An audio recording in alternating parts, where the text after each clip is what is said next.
بسم اللہ الرحمن الرحیم. آج A1 کی CRPC پہ ڈسکشن کریں گے. A1 کا سارا سلیبس جو ہے کمپلیٹ کریں گے CRPC والا. Let me tell you back ground of CRPC کی. CRPC کی بیک گراؤنڈ کیا ہے اور یہ کس قسم کا قانون ہے جو کہ آپ کے سلیبس میں دیا گیا ہے. ایک شارٹ سی انٹروڈکشن ہے اس سلیبس کی. CRPC دو قسم کے قوانین ہوتے ہیں. ایک ہوتی ہے پروسیجرل لا یعنی طریقہ ضابطہ کار والی قانون. دوسری ہوتی ہے سبسٹینٹیو لا یعنی قوانین جو کہ قانونی اصلی اور قانونی اضافی بھی اس کو کہتے ہیں. CRPC اور قانونی شہادت یہ قانونی اضافی ہے اور PPC جو ہے یہ قانونی اصلی ہے. قانونی اصلی کا مطلب ہے کہ اس میں جرم اور سزا کی بات اور CRPC میں طریقہ کار کی بات ہوتی ہے. یعنی CRPC کی دبات میں آپ کو سزا نہیں ملی کہ جی اتنی سزا دی جائے گی. یہ طریقہ کار ہے کہ جی گرفتاری کس طرح کی جائے گی اور تلاش طرح لی جائے گی اور خانہ تلاشی کے طریقہ کار اور کھرکی کس طرح کی جائے گی. یہ باتیں ہیں سارے یعنی پروسیجر ہے, طریقہ کار ہے. یہ اس میں یہ بیسک فرق ہے. اس میں ایک لفظ لکھا گیا ہے کہ جو قانونی اضافی ہے نا اس کا طریقہ کار یہ مؤثر بماضی ہوتا ہے اور قانونی اصلی مؤثر بماضی نہیں ہوتا. اس کو انگریزی میں ریٹروسپیکٹیو اور پروسپیکٹیو لا کہتے ہیں. ریٹروسپیکٹیو یا مؤثر بماضی کا مطلب یہ ہے نا کہ آج اگر CRPC میں کچھ تبدیلی آ جائے, کچھ چینج آ جائے تو جو ٹرائلز چل رہے ہیں نا ماضی سے تو اس کے لیے وہ افیکٹو ہوں گی, اس میں چینج ہوگی. اگر آج ایک کرمنل لا بن جائے یا کسی قانون کی سزا زیادہ کی جائے تو کل جس نے جرم کیا ہے اس کو وہ سزا نہیں ملے گی. یعنی قانونی اصلی PPC مؤثر بماضی نہیں ہوتی. مؤثر بماضی کا مقصد یہ ہے کہ ماضی میں اگر کل کسی نے مرڈر کیا ہے اور آج سے اس کی سزا ڈبل کیا جائے تو وہ اس پہ نہیں ہوتی. سپوز کل کسی نے چوری کی اور آج چوری سزا 3 سال ہے تو اس کو ہم 10 کر لیتے تو کل جس آدمی نے چوری کی ہے نا اس کو وہی پرانی سزا ملے. مؤثر بماضی نہیں ہے PPC لیکن CRPC مؤثر بماضی. اگر آج سے یہ قانون بن جائے کہ کل جو PPC جو چوری کے ٹرائل ہے نا وہ سیشن کورٹ میں چلے گا یا 1 مہینے کے اندر اس کو کنکلوڈ کیا جائے گا تو یہ ہوگا. یہ جو کل کسی نے چوری کی ہے یا جو چوری کی کیسز چلے جا رہے ہیں ساروں پہ یہ نا امپلیمنٹڈ ہوگا. یہ اس میں فرق ہوتا ہے. بماضی یہ اسی کو کہتے ہیں. CRPC کی تعریفات 50 میں تعریفات ہیں. تعریفات جس طرح ہر قانون میں ہوتے ہیں سٹارٹ میں ہوتے ہیں. تعریفات کا مقصد یہ ہوتا ہے نا کہ یہ جو آگے یہ الفاظ ہے نا اس کی کچھ خاص میننگ. شخص ہم مرد کو کہتے ہیں لیکن PPC کہتے ہیں کہ نہیں جی یہ تو مرد اور عورت دونوں شخص ہیں. گرامر میں ہم ہی لفظ جو ہے PPC کہتے ہیں کہ ہی جو ہے نا یہ مرد بھی اور عورت بھی ہے. یعنی PPC میں شخص ہی کا لفظ ہوتا ہے. یہی مرد اور عورت دونوں کو کہتے ہیں. تو تعریفات اسی لیے ضروری ہوتے ہیں نا کہ وہ جس کو نیا میننگ دیتے ہیں نا تو قانون میں اس کا وہی معنی ہوگا. گو کہ سوشل سوسائٹی میں اس کی الگ میننگ ہو یا سوشل سوسائٹی کے جو الگ ڈسپلنز ہے مختلف قسم کے علوم ہے گو کہ وہاں پر اس کی میننگ وہی ہو لیکن قانون جس کو جو معنی دیتا ہے وہی معنی اس کا وہی معنی ہوگا, دوسرا معنی نہیں ہوگا. یہی اس کی تعریفات کی یہی بیک گراؤنڈ ہے. اور اگر آپ دیکھتے آپ پڑھتے آ رہے ہیں اسکول کالج میں تو آپ کی کتاب میں نا لاسٹ میں ایک پرہنگ ہوتا تھا جس میں ورڈ میننگز ہوتے تھے جو مشکل الفاظ کے معنی ہوتے تھے. تو یہ وہی مشکل الفاظ مشکل نہیں ہے لیکن خاص الفاظ کی وجہ سے اس کو الگ بیان کیا جاتا ہے. پہلا آپ کی تعریفات میں پہلا لفظ جو ہے نا ایڈوکیٹ جنرل. اچھا ایڈوکیٹ جنرل کون ہے؟ اس میں وکیل شامل ہے یا وکیل نہیں تو صوبائی گورنمنٹ جس کو مقرر کرے کوئی. ایڈوکیٹ جنرل نا صوبائی لیول پر جو صوبائی گورنمنٹ کی جو وکالت کرتا ہے نا وہ ایڈوکیٹ جنرل. یعنی صوبائی عدلیہ تو آزاد ہے. کل آپ جا کے آپ صوبائی گورنمنٹ پہ کیس کر سکتے. ہم کرتے کہ نہیں کرتے ڈپارٹمنٹ پر, ہم پولیس والے کرتے اپنے ڈپارٹمنٹ کے خلاف جاتے کہ جی میرا حق نہیں دے رہا یہ ڈپارٹمنٹ. تو اسی طرح جب صوبائی گورنمنٹ کی جو لیگل پروٹیکشن ہے نا یا اس کا مقدمہ جو ہے نا وہ ایڈوکیٹ جنرل اس کو ڈیل کرتا ہے. صوبائی گورنمنٹ کو ایڈوکیٹ جنرل کرتا ہے, وفاقی گورنمنٹ کو اٹارنی جنرل کرتے ہیں. آپ نیوز میں سنتے رہتے ہیں کہ جی سپریم کورٹ نے اٹارنی جنرل کو بلا دیا. تو اٹارنی جنرل کو تب بلاتے جب فیڈرل گورنمنٹ کے خلاف کوئی کیس ہو. اگر صوبائی گورنمنٹ کے خلاف کوئی کیس ہو تو ایڈوکیٹ جنرل وہاں پہ جا کے نا وہاں پر دلائل دیتے ہیں اور صوبائی گورنمنٹ کو انٹرسٹ کو پروٹیکٹ کرتے ہیں. تو یہ ایڈوکیٹ جنرل, اس میں کوئی ایڈوکیٹ بھی شامل ہے اور گورنمنٹ ایڈوکیٹ نہیں ہے تو ایسا افسر شامل ہے اس کو صوبائی گورنمنٹ اس کو مقرر کرتی. It's simple. نیکسٹ ہے جرم قابل دستاندازی. جرم قابل دستاندازی وہ جرم ہے نا جس میں پولیس افسر بلا وارنٹ کسی کو گرفتار کر سکتا یا ضمیمہ دوم میں قابل دستاندازی ہو. یہ جو آپ کی تعریفات میں کچھ الٹ لکھ دیا ہے, لیٹ می سے آن مائی اون وے, جرم قابل دستاندازی ہر وہ جرم ہے نا جس میں پولیس افسر بلا وارنٹ کسی کو گرفتار کر سکتا. جرم ناقابل دستاندازی وہ جرم ہے نا جس میں پولیس افسر کسی کو بلا وارنٹ گرفتار نہیں کر سکتے. اس کو انگریزی میں کاگنیزیبل اور نان کاگنیزیبل اوفینس کہتے ہیں. کاگنیزیبل یا جرم قابل دستاندازی وہ یہ دست ہاتھ کو کہتے ہیں. اندازی یعنی کسی شخص پہ ہاتھ ڈالنا, پختو کے وہ پسڑی بانی لاس ورا چول ارسٹ کول, تو یہ جرم قابل دستاندازی. ناقابل ہوئی. اچھا ضمیمہ دوم کیا ہے؟ ضمیمہ دوم کیا ہے؟ ضمیمہ دوم جو ہے نا سی آر پی سی کے اینڈ پہ ایک اسکیجول جس کو ضمیمہ دوم کہتے ہیں, اس میں یہ سارے جرائم جو ہے نا پی بی سی کے 511 سب کو لکھا ہے کہ کون قابل دستاندازی اور کون نہیں. اچھا اس کی تو ایک موٹی سی پہچان کیا ہے اس کی؟ بہت سے لوگ کہتے ہیں جی ہمیں کیسے پتا چلے یہ قابل دستاندازی ہے نا قابل دستاندازی. تو ایک موٹی سی پہچان اس کی یہ ہے نا جس جرم کی سزا 3 سال سے زیادہ ہو تو وہ قابل دستاندازی ہوتی ہے, اور جب 3 سال سے کم ہو تو ناقابل دستاندازی. تو لیکن یہ موٹی سی پہچان ہے. موٹی کا مطلب یہ ہے کہ ابھی کرایہ دارانوں کا ایکٹ جو ہے نا ہوٹل ریسٹرکشن یا بلڈنگ ریسٹرکشن ایکٹ, وہاں پر 1 سال کی قید ہے لیکن قابل دستاندازی ہے. تو یہ نا یہ اس میں ہے, لیکن موٹی سی پہچان یہ ہے اس کی کہ جو 3 سال سے جس کی سزا زیادہ ہو وہ سارے قابل دستاندازی ہوتے, اور جو 3 سال سے کم ہونا قابل دستاندازی. دستاندازی کا مطلب یہی ہے کہ آپ کسی پہ ہاتھ ڈال سکتے, اریسٹ کر سکتے. پردی جرم کیا ہے؟ پردی جرم کیا ہے؟ پردی جرم نا جب کوئی ملزم اریسٹ ہوتا ہے نا تو پولیس تو اس کو اریسٹ کرتی ہے, وہ مقدمہ شروع کرتے ہیں. تو جب فارملی جب کسی ملزم کو اس نے جو جرم کیا اس سے جو اس کو آگاہ کیا جاتا ہے نا, عدالت میں پیش ہو کے اس کو کہتا ہے کہ آپ کا نام پلانا ہے, آپ نے پلانا تاریخ کو پلانا جرم کیا ہے جس کی یہ سزا ہے, کیا آپ نے یہ جرم کیا ہے کہ نہیں کیا؟ تو کہتے ہیں کہ جی میں نے جرم کیا ہے. تو فیشن ہو گیا, اس کو سزا دی جاتی. کہتے نہیں جی میں تو اس طرح کوئی کام نہیں کرتا, یہ تو کسی نے آپ کو غلط انفارمیشن. تو کیا ہو جاتا ہے جی, پھر جو ایویڈنسز ہیں ثبوتوں کا مقدمہ شروع ہو جاتا ہے, گواہ سارے جی. تو پردی جرم آسان الفاظ میں یہ ہے کہ جب کسی ملزم کو مجسٹریٹ اس کی جرم سے آگاہ کرتا ہے, اس کو بتایا جاتا ہے کہ آپ نے یہ جرم کیا ہے, اس وقت پہ کیا ہے. اس سے پہلے اس کو کوئی بھی فارملی آگاہ نہیں کرتے, پولیس والے تو اٹھا کے اس کو بس لے کے جاتے پولیس اسٹیشن. تو یہی پردی جرم. چیزیں حذف ہوئی کا مطلب ہوتا ہے ڈیلیٹ ہوئی, یہ ابھی نہیں ہے. ایف میں دیا گیا جرم قابل دستاندازی, یہ میں نے آپ کو ایکسپلین کیا کہ جرم قابل دستاندازی کیا ہے اور جرم ناقابل دستاندازی کیا. اچھا لاسٹ ایچ میں ہے نالش. نالش کیا ہے؟ اچھا کوئی بھی شخص نا اس کے پاس 2 پلیٹ فارم ہوتے ہیں, اگر کوئی جرم ہو جائے تو وہ کر سکتے ہیں رپورٹ.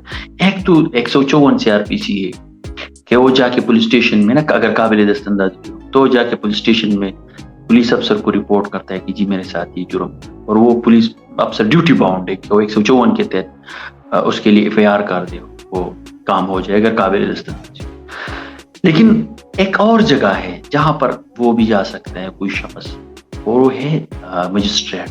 دفعہ 200 سی آر پی سی میں جس کا ذکر ہے کہ کوئی بھی شخص نا دفعہ 200 کے تحت جا کے وہاں پہ جا کے نالش کر سکتے. نالش کا مطلب یہ ہوتا ہے کہ کوئی شخص ہے اور وہ جا کے کسی معلوم یا نامعلوم شخص کے خلاف رپورٹ کرتا ہے. یہ اگر ریسنٹلی آپ دیکھ رہے جو پی ٹی آئی گورنمنٹ تھی تو ان کی چونکہ گورنمنٹ نہیں ہوتی تھی تو انتظامیہ تو اس کے خلاف جاتی تھی, تو ان کے ایف آئی آر نہیں ہوتے تھے.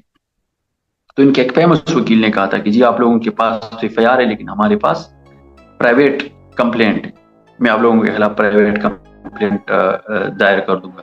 تو پرائیویٹ کمپلینٹ یہی ہے کہ دفعہ 200 کے تحت یہ آپ کوئی بھی شخص جا کے مجسٹریٹ کو ڈائریکٹ رپورٹ کر سکتا ہے, زبانی یا تحریری, یا تو مطلب لکھ کے دے سکتا ہے یا تحریر دے سکتا ہے یا زبانی بھی بتا سکتا ہے. لیکن اس میں پولیس افسر کی رپورٹ شامل ہے.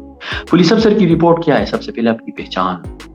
پولیس افسر کی رپورٹ جو ہے نا یہ 173 CRPC ہے. یعنی 173 CRPC میں کیا ہے کہ پولیس افسر جب انویسٹیگیشن کرتا ہے نا تو وہ پولیس افسر کی رپورٹ ہوتی ہے. پولیس افسر کی رپورٹ یہ نہیں ہوتی. اسٹیٹ کو پولیس افسر کبھی پرائیویٹ کمپلینٹ ظاہر نہیں کرتا. تو پولیس افسر کی رپورٹ سے مراد پولیس کا چالان ہے. تو جو پولیس چالان کی رپورٹ عدالت میں پیش کرتی ہے نا مجسٹریٹ کے سامنے تو اس شامل نہیں ہے. تو یہی جو ہے اس کی لبی لباب ہے. اچھا, ہائی کورٹ صوبے کی نا سب سے بڑی عدالت کو کہتے ہیں. اچھا, ہائی کورٹ پاکستان میں عدالتوں کے لیئر کتنے ہیں؟ 3 قسم کے لیئر. ایک ڈسٹرکٹ کورٹ ہوتی ہے, ڈسٹرکٹ کورٹ یعنی سیشن کورٹ ہوتا ہے. ایک ہائی کورٹ ہوتا ہے, ایک سپریم کورٹ ہوتا ہے.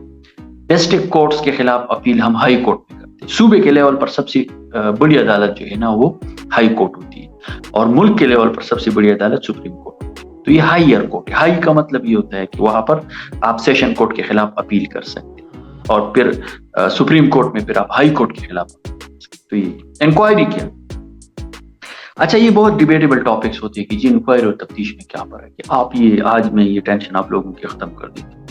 انکوائری میں نا ہر انکوائری تجویز میں بجز تجویز مقدمہ شامل ہے جو مجموعہ حاضر کے مطابق کسی مجسٹریٹ یا عدالت کی مرضی. اچھا, انکوائری نا تحقیقات کو کہتے ہیں. یہ کون, یہ کیا ہے؟ یہ مجسٹریٹ کی اختیارات ہیں, یہ عدالت کی اختیارات ہیں, اور یہ مجسٹریٹ خود بھی کر سکتا ہے یا دوسرے سے بھی کرا سکتا ہے. یہ انکوائری کا مطلب یہ کہ کسی چیز کی تحقیقات, اس کی حقیقت جاننا کہ آیا یہ چیز ہے یا نہیں. تفتیش کیا ہے؟ تفتیش سمپل سی سادہ سی بات کہ جب شہادتوں کو کلیکٹ کیا جا رہا ہے, collection of evidence is called investigation. Simple کہ جو تفتیش, جو ثبوتوں کو نا کسی بھی مقدمے میں جب آپ ثبوتوں کو اکٹھا کریں تو یہ تفتیش. دونوں میں فرق ہے. تفتیش مجسٹریٹ خود تفتیش نہیں کر سکتا کسی مقدمے میں, مجسٹریٹ خود انکوائری کر سکتا. یہ سب سے بڑی تفتیش. تفتیش پولیس افسر کی اختیارات ہوتے ہیں 156(1)(2) میں. انکوائری صرف مجسٹریٹ کر سکتے ہیں. یہ جو ہم پولیس والے انکوائری ہوتی ہے ہمارے نا ڈپارٹمنٹلی, یہ عدالت کی اختیارات تو نہیں ہے. یہ تو CRPC کے مطابق تو نہیں, یہ تو police rule 1975 amendment police rule کے تحت آپ کی عدالت میں جا کے تو پھر اڑ جاتی ہے, کیونکہ وہ تو کوئی جوڈیشل پروسیجر نہیں ہے. تو وہ الگ چیز ہے. آپ کے محکمے میں جو آپ کی انکوائری ہوتی ہے وہ تو پولیس رول کے مطابق ہوتی ہے, وہ قانون کے مطابق, لا کے مطابق تو نہیں ہوتی. لا اور رولز میں بہت زیادہ فرق ہے. میں انشاءاللہ سمجھاؤں گا جا کے. تو تفتیش اور انویسٹیگیشن انکوائری میں یہی فرق. اچھا, انویسٹیگیشن کی ہو سکتی, یعنی انکوائری ایک بہت بڑی چیز ہے. کس ایک پولیس افسر نے غلط کر دیا, ایویڈنس کو کلیکٹ کیا, تو جی مجسٹریٹ اس کی تفتیش کرے, اٹھائے گی نہیں اٹھائے تو وہ بھی ہو سکتا. تو انکوائری ایک بڑا ٹرم ہے, ایک بڑا امبریلا ہے, اور تفتیش اس کا ایک حصہ ہے یا ایک جز ہے. اور ایک فرق یہ کہ انکوائری مجسٹریٹ کی اختیارات ہے, عدالت کی اختیارات ہے, اور مجسٹریٹ خود بھی انکوائری کر سکتا ہے, لیکن تفتیش مجسٹریٹ خود نہیں کر سکتا. یہ پولیس افسر کرے گا یا مجسٹریٹ جس کو وہ کرے گا. اور تفتیش سمپل ڈیفینیشن یہ collection of evidence is called investigation. عدالتی کارروائی سے کیا مراد ہے؟ عدالتی کارروائی وہ مراد ہے جس پر حلفاً شہادت لی جائے. حلفاً شہادت ریکارڈ کر لے, یعنی ایویڈنس کو جہاں پر ریکارڈ کیا جاتا ہے اس کو عدالتی پروسیجر, جوڈیشل پروسیجر. مجسٹریٹ ہے جوڈیشل مجسٹریٹ مراد, یا اسپیشل جوڈیشل مجسٹریٹ جو دفعہ 12 اور 14 کے کر رہے. مجسٹریٹ سے جوڈیشل مجسٹریٹ مراد ہے. یہاں پر دیکھو نا مجسٹریٹ کی پھر 2 اقسام, ایک ایگزیکٹو مجسٹریٹ ہے, ایک جوڈیشل مجسٹریٹ. ایگزیکٹو مجسٹریٹ ہمارے ایزان ہوتے ہیں, ان کے پاس بھی اختیارات ہوتے ہیں. یہ بھی آدھے چھوٹے پٹی نیچر کے کیسز یہ بھی دیکھتے ہیں, انتظامی معاملات کی, جرمانہ کر سکتے لوگ. لیکن یہ جوڈیشلی نہیں ہے, یہ جوڈیشل مجسٹریٹ, یہ جج نہیں ہے. لیکن جوڈیشل یہاں پر مجسٹریٹ کی تعریف آپ سے یہ کوشچن پوچھا جا سکتا ہے کہ کیا یہ جو انتظامی مجسٹریٹ ہے یہ CRPC کے مطابق مجسٹریٹ ہے کہ نہیں؟ یہ تو نہیں ہے. CRPC کے مطابق مجسٹریٹ جوڈیشل مجسٹریٹ یا کوئی اسپیشل جوڈیشل مجسٹریٹ. یہ کون ہے؟ اسپیشل کورٹس میں جو ہوتے 780 ہو گیا, کنزیومر کورٹ ہو گیا, فیملی کورٹ میں جو اسپیشل مجسٹریٹ دفعہ 14 کے تحت تعینات کیے جاتے. یہ صوبائی دفعہ 14 میں کیا ہے CRPC؟ یہ صوبائی حکومت کی اختیار ہے کہ وہ کسی بھی معاملے میں نا اسپیشل جوڈیشل مجسٹریٹ کو تعینات تو کر سکتے ہیں. تو مجسٹریٹ کی ڈیفینیشن یہی ہے, اور اسپیشل جوڈیشل مجسٹریٹ دفعہ 14 کے تحت صوبائی گورنمنٹ مقرر کر سکتی ہیں اور ان کی بھی وہی اختیارات ہوتے ہیں. تو یہی مجسٹریٹ. اچھا, جرم ناقابل دست اندازی میں نے آپ کو ایکسپلین کیا, جس میں پولیس افسر بلا وارنٹ گرفتار نہیں کر سکتے. جرم کیا ہے؟ ہر وہ پہل جو قانون نافذ الوقت کے تحت قابل سزا اور جرم ہے. جرم کی سمپل ڈیفینیشن یہ ہے کہ ہر وہ کام, پہل کام کو کہتے ہیں, ہر وہ پہل جو قانون نافذ الوقت کی روح سے قابل سزا ہو, یعنی اس میں موجودہ قانون میں اس کی سزا ہو تو یہ جرم. یعنی مثال کے طور پر نا, آج لوگ چرس پیتے ہیں تو یہ جرم ہے. کل اگر اسمبلی قانون پاس کرے کہ یار ایک آدھا سگریٹ نہ ہونی چاہیے, آج کل ٹینشن ہو جاتا ہے لوگوں کی, تو جرم نہیں ہے, تو پھر جرم نہیں ہو جائے گا کیونکہ نافذ الوقت قانون اس کو جرم نہیں قرار دیتے. تو یہ بہت سمپل کی بات. اچھا, اس میں جو 1861 میں جو مداخلت مویشیوں کا ایکٹ ہے, وہاں پر پرانے زمانے 1861 میں وہاں پہ چوریاں ہوتی تھی مویشیوں کی, اس میں جو نالش ہو سکتی ہے وہ بھی جرم. اچھا, افسر انچارج پولیس اسٹیشن. افسر انچارج پولیس اسٹیشن کون ہوگا؟ SHO کی ڈیفینیشن کی گئی یہاں. CRPC میں آپ کو SHO کا لفظ نہیں ملے, افسر انچارج پولیس اسٹیشن ہر جگہ پر آپ. اچھا, یہ اس میں کون ہے؟ ہر وہ پولیس افسر جو کہ کانسٹیبل نہ ہو, جو کہ ہیڈ کانسٹیبل, وہ افسر انچارج تانا ہے. یعنی SHO کانسٹیبل نہیں ہو سکتا, اس سے ابو رینک کا جو آفیسر ہے ہیڈ کانسٹیبل, یہ جو ہے افسر انچارج نہیں کہ اس کے 2 فٹ ہو جو ہے اس کی آرڈر بک, یہ نہیں ہوتا. CRPC کے مطابق ہر سینئر پولیس افسر جو کہ کانسٹیبل نہ ہو اور تانے میں موجود الوقت سینئر پولیس افسر ہو, یہ افسر انچارج تھا. یہ کیوں اس طرح ڈیفینیشن کی؟ کیونکہ دیکھو, اگر افسر انچارج تانا SHO کو مانگی پر روز ہم تو پھر کیا کرو؟ پھر کوئی اور افسر انچارج تانا کو لے کے ہو نہیں, وہاں پر تو کام تو چلتا ہے. یا پھر تو ASI دیتا ہے, مورر بھی دیتا ہے. افسر انچارج تانا کی ایکٹیویٹیز تو 24 آورس جاری رہتی ہے.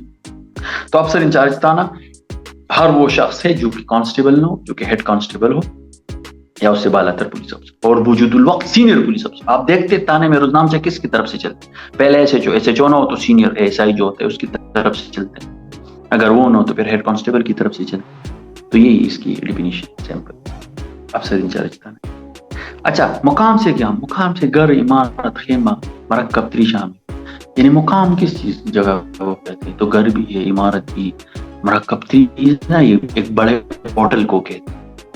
یعنی آپ دیکھو نا, آج کل لوگ تو ایسی گھروں میں بھی رہتے ہیں جو کہ وہ موویبل گھر ہوتے ہیں, یا بڑے بڑے بوٹلز میں لوگ رہ رہے ہوتے ہیں.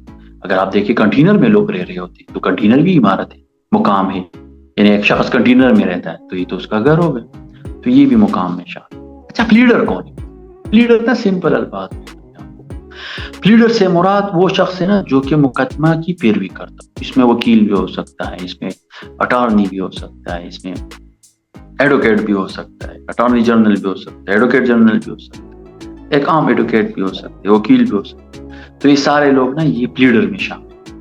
پلیڈر سے یہی مراد, پلیڈر سے مراد نا مقدمے کی پیروی کرنے والا شخص.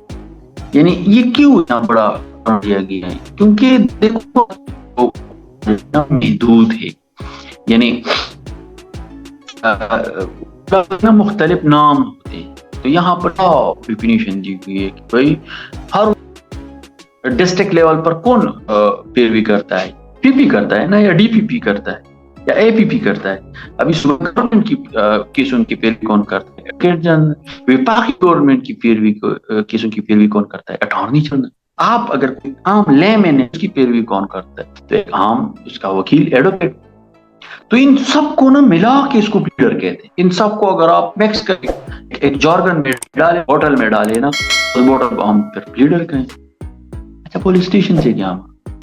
پولیس اسٹیشن سے بھی کوئی چوکی مقام, خاص یا عام مقام جو کہ صوبائی گورنمنٹ نے قرار دیا پولیس اسٹیشن. یہ بھی ان میں بہت بار آیا تھا یہ کوشچن کہ جی پولیس اسٹیشن سے کون سی آپشن دی گئی تھی کہ صوبائی گورنمنٹ نے عام حکم کے ذریعے کیا ہو، خاص حکم کے ذریعے.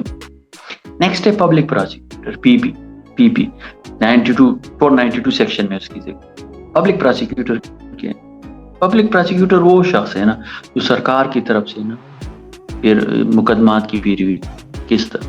آپ پولیس والے، آپ نے کل نہ کہ شخص کو پکڑا، آپ نے اس کے خلاف 90 پرچہ دے دیا، اس شخص نے جا کے 1 لاکھ روپے پہ اپنے لیے وکیل ہائر کر، آپ کا آپ نے تو جا کے پھر تانے میں بزی ہونا ہے.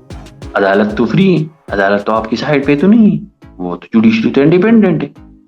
تو وہاں پر آپ کی جگہ نا سرکار کی جگہ پہ جو کیسوں کی پیروی کرتے ہیں وہ پبلک پراسیکیوٹر، پی پی، ڈی پی پی، اے پی پی، پروسیکیوشن ڈپارٹمنٹ جو ہماری، یہ پبلک پراسیکیوٹر. سب ڈویژن سے کیا مراد؟ سب ڈویژن سے ضلع کا ایک حصہ. یہ تو سیمپل ہے. یہ کمپلیٹ ہو گیا. اوکے، اللہ حافظ.